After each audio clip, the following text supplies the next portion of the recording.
Hi guys, welcome back to my YouTube channel. I'm so tired, but I love saying welcome back to my YouTube channel, so that always makes me pumped. But I'm actually so tired. I had an exam today. Today is Friday, by the way. I'm going to see this video tomorrow, Saturday. I had an exam today. After the exam, I had to be in the lab. I also have headache, and then I also had to go to church for choir rehearsals. So I'm actually tired, but because you guys are my people, I'm sitting here right now on my bed and I'm recording this video for you. Please give me a round of applause. Musik wird von Ben-Goru abgespielt. Alexa, shut up. You guys should clap for me. So I want to talk about Ielts today and the proper way to study for your Ielts, and also like some tips and tricks. I don't want the video to be too long. Now there's some I still haven't figured out how to add links to my description. For some reason it doesn't work. I don't know why. So I'm gonna, but if I can put links in the comments. So I'm gonna put the links to about three, I think I have like 3 websites that you can use to practice your, especially your CBT test, right? So I've written Ielts 3 times. I've written Ielts 3 times. The first time I wrote it when I wanted to go to the UK. The second time I wrote it when I was in the UK, and the third time I wrote it when I wanted to come to Germany. Okay. Now, I wrote the first 2 I wrote were paper-based tests, and then the last one I wrote was computer-based tests. So excuse me. So for the computer-based test, what was I saying before I started talking about the links? I forgot. Anyways, yeah. Point is, I'm gonna put the links in the comment section and I'm gonna pin that. Okay. And I think I have like 3 websites here. I used 2 of them personally when I was preparing to come to Germany. The Ielts that I wrote when I was coming to Germany. And by the way, I passed all my Ielts. All my Ielts, I passed all of them. The first one, I think I got 7 or 7.5. I know I got 7.5 in one. I got 7 in one. I got 8. The one I did in the UK, I got 8. Yeah. So, and I've done paper, I've done CBT. Right. Now I'm gonna just go the 4 of them one at a time, and I'll just give you like tips. So first things first, make sure you practice. If you want to, like, don't say, okay, I know English, and then you not practice and you just write the exam, you fail. So just practice, because number 1, the passages for the reading test, especially for the academic test, is very boring. Or I don't know, I find it boring. They're very, very boring. And I did a lot of practice reading tests because the comprehensive text for the reading were very boring for me. And I tried the other one, like the normal, like Ielts for all the other people that are not doing academic, whatever.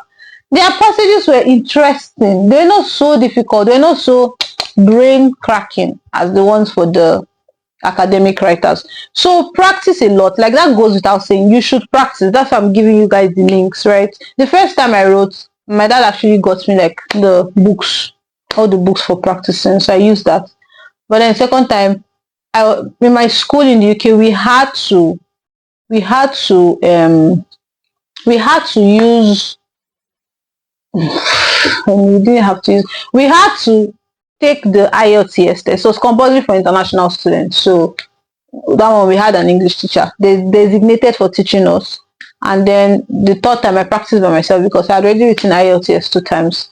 So practice. That goes without saying. Now for the reading, number 1, when you want to start your reading test, read the questions first. For each passage, read the questions first. Like, just go through all the questions before you start reading the passage. Don't read the passage first and then come and read the questions and then go back and read the passage again. Because if you read the questions first and then you read the passage, your mind would already help you to start like linking the answers to the questions. Okay, and that will also save you time.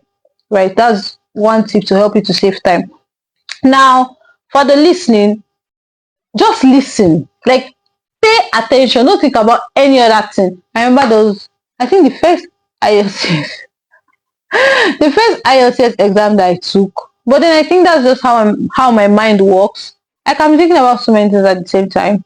The first IELTS test that I took, that day when I was inside the exam hall, they gave us headset because it was a paper-based test. They gave us headset, and then the headset was playing what we're supposed to be listening to. I was thinking about so many things. I don't know how I passed the exam, to be honest, but I did. So just listen. Listening, I feel like listening is one of the easiest sections for you to get a perfect grade in IELTS, right? You just have to listen. Like just listen attentively. Okay. Now, I've spoken about reading, listening. Now, writing. For writing, there's something called connecting words or linking words or whatever you want to call it.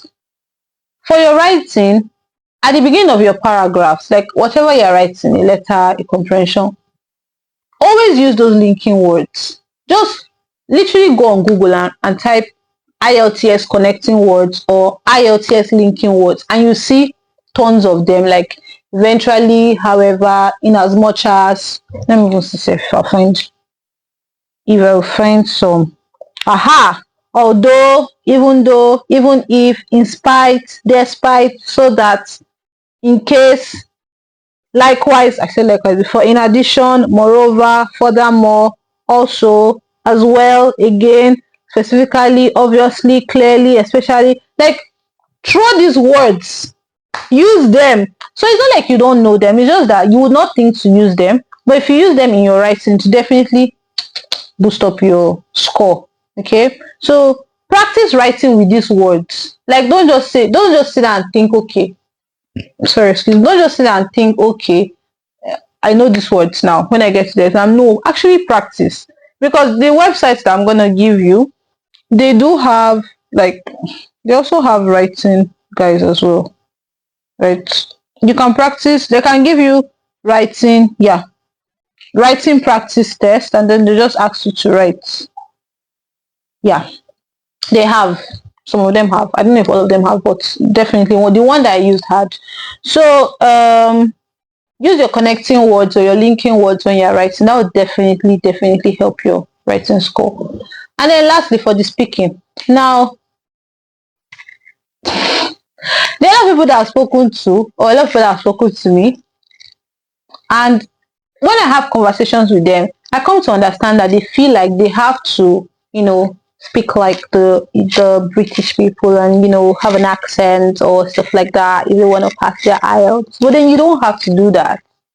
Like the idea of any language test, any English, German, Russian, Spanish, whatever language test you have to do, the goal of it is for you to prove to whoever that you understand the language, you can communicate in the language. Like that's the whole idea behind it. They're not saying so right now I'm learning German, right?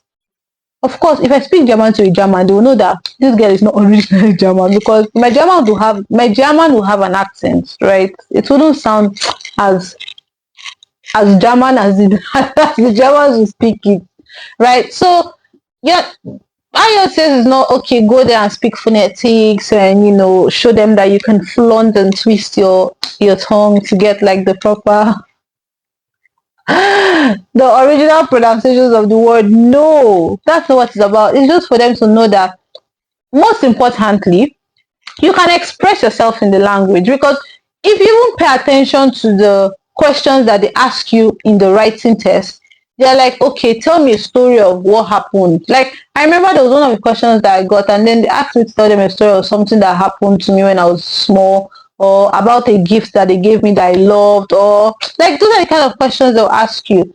So you just have to know how to express yourself properly, and please don't make up any story. Because if you make up a story, except a professional liar, if you make up a story, it will be more difficult for you to express yourself. Talk about something that actually happened. Okay? Like some people might tell you, okay, you can think of something, but no. The reason why I can easily talk about IELTS right now, like, so I just came back. I'm so tired, but I can easily talk about this because I've done it 3 times. Do you get my point now? I hope my point is being passed across.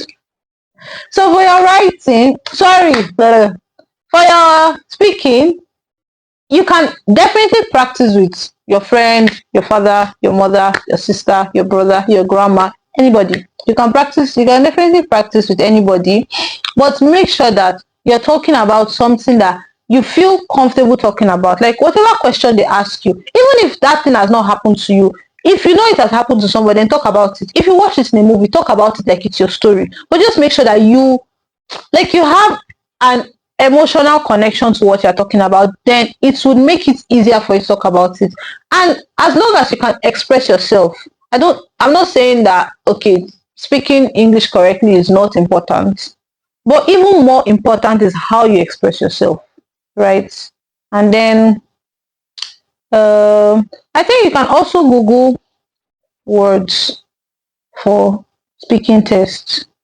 Let me see if there's anything like that for IELTS. For IELTS speaking test, there might be, you can check that out as well. But I never did that. I just thought of it right now. I thought of it right now and I decided to check. So yeah, you can also do that.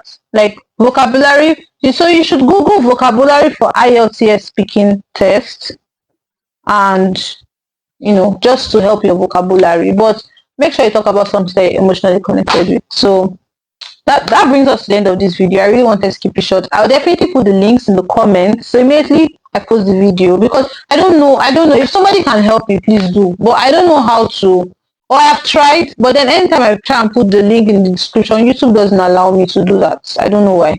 So I'll put the links to the website in the comment section and I'll pin it, and I'll see you guys in my next video. I'm still gonna work on the schools, like I'm still going to do that. But the reason why I'm posting this IELTS video this weekend is because people came to ask me, like several people actually came to ask me my DM this week that just passed. So thank you so much for watching, you guys. It means a lot to me. I love your comments. I love your emails. I really, really love your emails. I love. I love. I love everything that you guys are doing to encourage me. So keep encouraging me. Please like my video, comment, share. Don't forget to subscribe. If you're watching my videos and you have not subscribed, you are wrong. You are wrong. See you guys in the next video. Bye.